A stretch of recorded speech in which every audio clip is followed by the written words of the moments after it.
Hey everybody, sorry about the cancellation. I have no idea why they canceled classes. I assume it's because the main campus did. It really throws a wrench into my plans, so I apologize that you are going to have to listen to this boring lecture without my dynamic presence. It will make it even more boring. So regulation, when you talk about it, is always a little dull unless you are aspire to be a government policy wonk, which very few of us do. So I understand that this is a bit of a drag.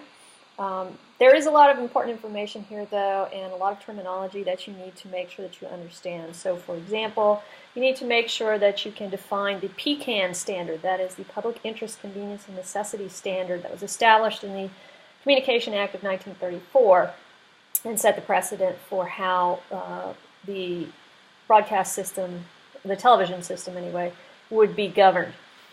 From that point through 1996 when it was revised, and we'll talk about that in a second. You need to make sure that you understand the difference between the public trusteeship model of regulation and the market model of regulation, and you need to understand the way in which these two establish different goals that come into conflict. And finally, you need to know something about the regulations that have governed television and how they've changed in recent days. And then we'll talk about the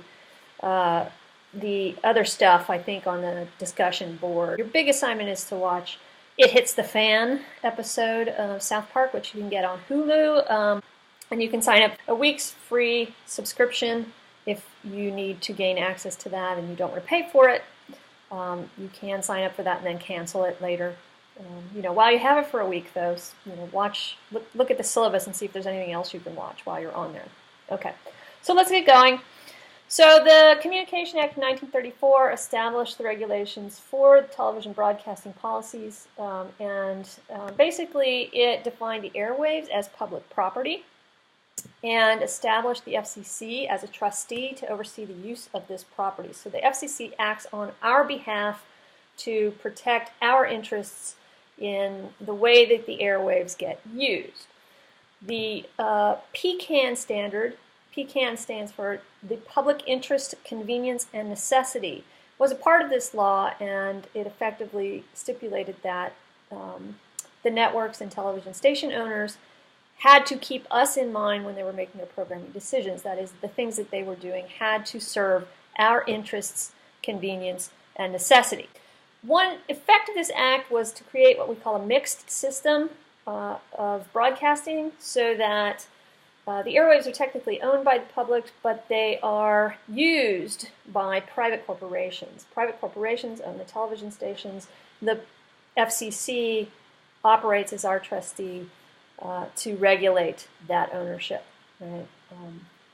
In other places, this was done differently. In England, for example, it was a public system entirely, and that meant that the state owned the stations, it owned the networks, and it set the policies.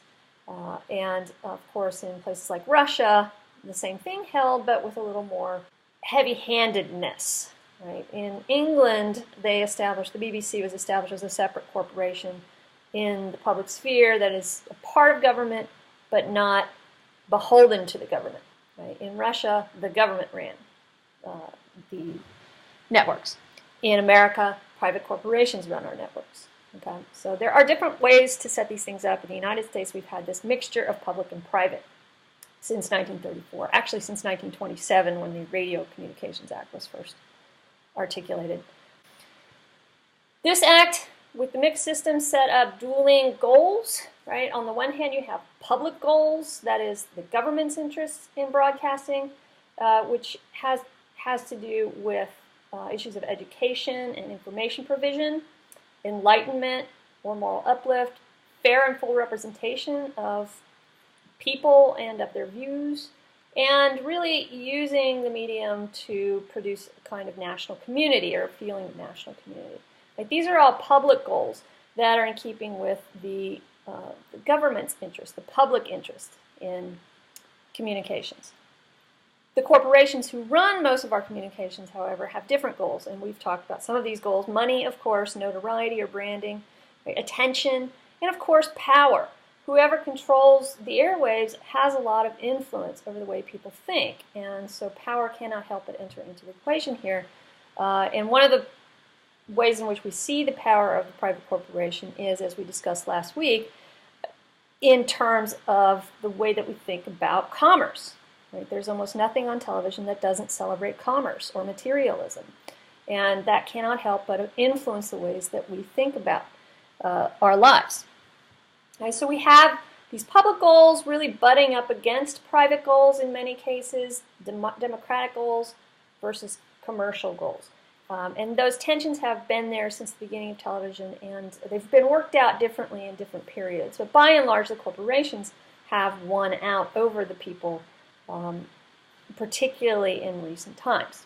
So we can summarize these models and the conflicting goals this way, right? In the trusteeship model, which was established during the age of what we call spectrum scarcity, that is, there are very few channels available, and so the government has a more pressing need to regulate who owns the channels available.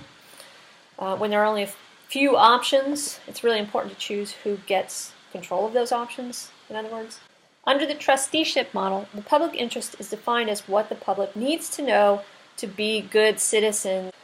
So information provision is prioritized, that public interest programming, for example, is held to be an important facet of broadcasting, and networks were encouraged to use it as a loss leader, that is, they didn't need to make a profit on it. It was part of their duty to provide such information. Okay. Social and moral uplift, and this can be taken in a couple of ways. One is that there's a duty to provide things like religious programming, but there's also a duty to police questions of obscenity, indecency, and profanity in a very careful way. Diversity of opinion and of representation. If there are only a few channels, it's really important that we make the owners of those channels open themselves to as many different opinions and different peoples as possible. Diversity of ownership, right? Minimizing the number of stations that one group could own in order to provide space for other voices and other people. And to minimize commercialism. And there were early efforts to try to minimize the number of commercials in radio especially, but also in television, in children's programming, for example. There used to be a quota that you could not go past in television programming. That was eliminated in the 1980s, and now you can have as many commercials in children's programming as you want. And you can tell me what you all think about that on D2L. The market model is a model that is always kind of governed television.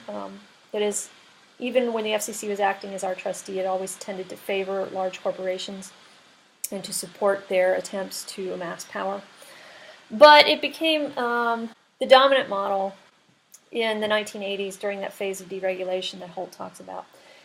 And this was really an age of abundance, right? This is when cable opens up, we start to have satellite television, digitalization enables us to package television signals more narrowly, and so there's more room on the spectrum for more channels. So this is an age of abundance. We no longer have that spectrum scarcity problem to deal with. And the public interest gets redefined. It gets redefined as what the public is interested in. And we determine that, of course, by ratings. Now, ratings are an imperfect measure of what the public is actually interested in, and nevertheless, it's what governs decision-making in many of these corporations. Right? So what do the ratings say? The ratings say we prefer entertainment over information. Right? And so a lot of our informative public service programming has dropped out of the schedule. It says we prefer titillation over uplift. And so again, we get more of that than of uplift, and we get more people pushing the boundaries of decency on television. So titillation over uplift. The market model suggests that diversity, that no single network or channel has a responsibility to be diverse in itself, because over the whole hundreds of channels that we now have access to, diversity will be served somewhere, right? So because we have a BET channel, we no longer have to represent blacks on network television to the same extent that we may have had a responsibility to do earlier, right? That's the basic argument here. Because there are now Latino channels that serve that population, the rest of the channels are off the hook for serving that population. Right? So a different approach to diversity.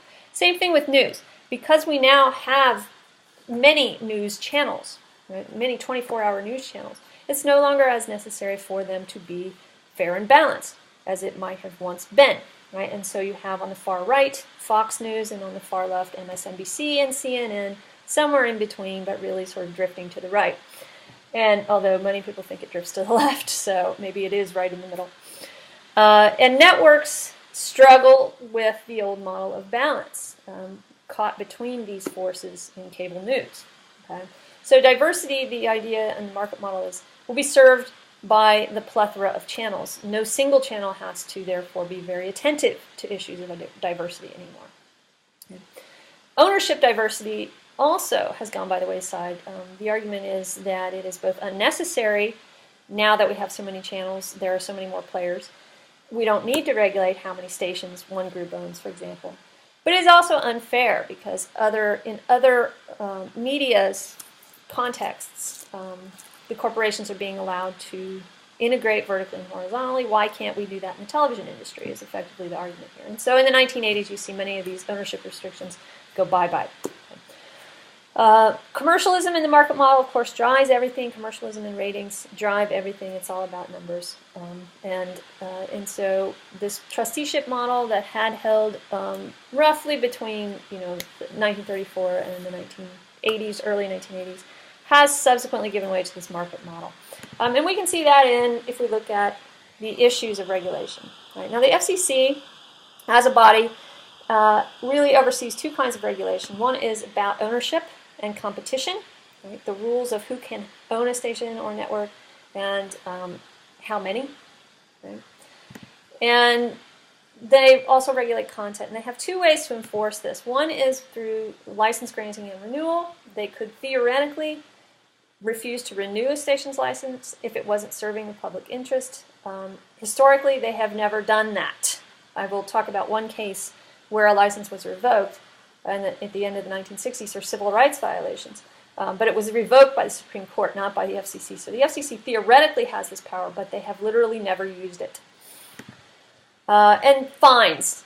This is the method that the FCC prefers to use. It will fine stations and networks for obscene, indecent, and profane content in particular.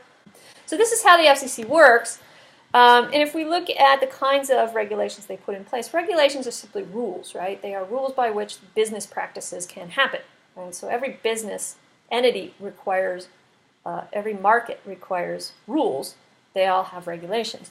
Some of the regulations the FCC put in place before the 80s were pretty stringent. After the 80s, as we'll see, there was some relaxation of these rules. So ownership limits from 1934 to the early 1980s were pretty strict. You, as a media entity, could only own 7 stations nationwide, and only 1 per market. In the 1980s, you could own as many stations as you wanted nationwide, up to 35% of households in one market. Right? So if you could have 3 stations in one market as long as you were only serving 34% of the households. So changes in the number of stations you could own. Arguably, this has effects on competition. It drives these larger corporations that can afford to have more stations do, and smaller corporations cannot get into the market because there are no stations available. Right? They've all been gobbled up by these bigger entities. Right? So arguably that hurts competition, and it hurts the diversity of voices in our media system. Prior to the 1980s, there was no cross-media ownership permitted. In fact, this actually is one of the things that survived the round of deregulation during the Reagan FCC years. No cross-media ownership in one market. So you could not own a newspaper, a radio station, and a television station, for example. You could only own one of those entities. And finally, you had to hold on to your station's license for at least 3 years when you bought it, prior to 1987. After that, you could actually buy up a license and turn around and sell it the next day. This actually produced a market in speculating on these licenses, and it led to a lot of station turnover and consolidation in the industry, such that groups like Clear Channel were able to buy up over 1,000 radio stations in the United States, and there are really only about 1,700 radio stations in the United States. So this is significant for one company to own that much. Other regulations that the FCC put into place during the 1970s arguably were put into place to open up the broadcast schedules, particularly primetime schedule on network television, to outside independent players.